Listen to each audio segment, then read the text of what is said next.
All right, here's something that can really be a nightmare. And I've seen really good websites that had perfect SEO just completely get crushed because this got done incorrectly. And so what am I talking about?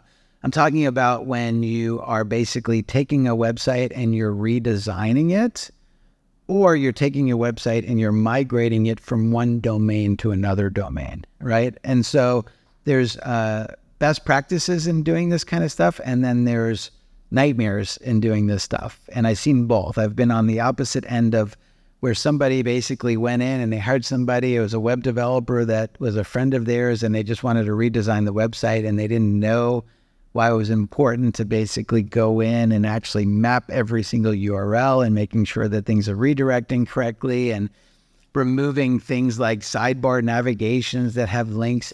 So it gets really complicated, and you know, it might be like a good gesture that you just want to kind of redesign the website and you think it's just that easy, but there's so much more to it. It's like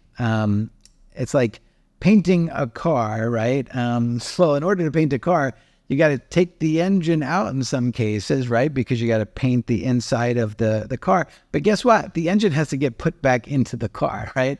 And so if you don't know, how to connect all the belts, the timing belt and the brakes and guess what? You're going to have a really nice painted car, but the thing's not going to be able to kind of drive anymore, right? Or your tires are going to be falling off as you're kind of going.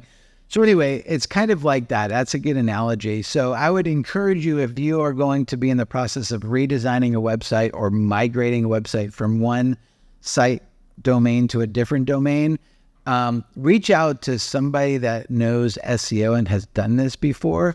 Because if you've made a significant investment in SEO over the years, you can really lose all of your investment by just kind of not having a check and balance in place and getting this right.